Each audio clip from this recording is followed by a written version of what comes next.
History tells us where things happen. Chronology tells us when things happen. Chronolocation is showing us where history and chronology intersect for a more accurate view of the timeline.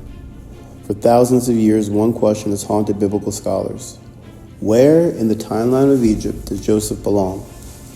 Scholars have searched for him in collapse, in chaos, in famine records. They have been looking in the wrong places.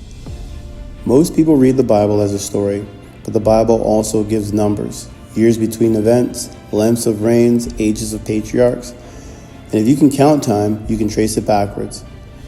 The Exodus is anchored in 1446 BCE, according to the return calendar framework.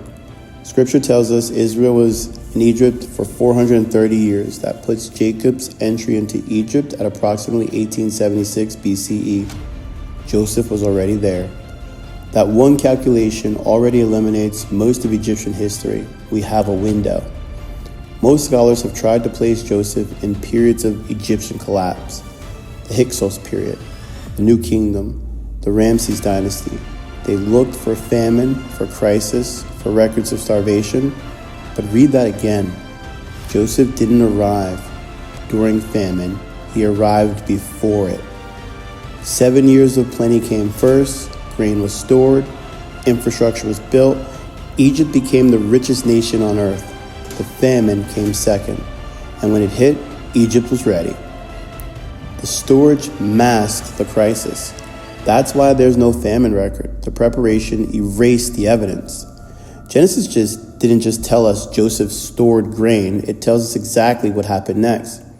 He sold the grain back to the people. First they gave their money, then their livestock, then their land, until all the land in Egypt belonged to Pharaoh. That is not just famine relief. That is the economic centralization of an entire nation. So the Pharaoh Joseph served must have been powerful, an administrative reformer, a centralizer, not a weak king in a collapsing dynasty, a strong king building state power. That points to one period in Egyptian history, the Middle Kingdom. Strong central government, organized taxation, national grain storage, and a time when a foreign Semite could rise to power. There is a Middle Kingdom governor whose tomb inscription says something remarkable. During years of famine, he fed the people. No one in his district starved.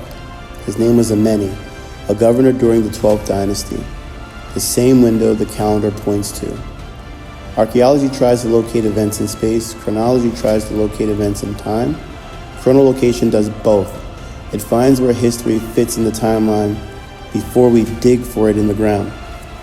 We use the calendar to create a window. We use the text to identify a fingerprint. We use history to find the match.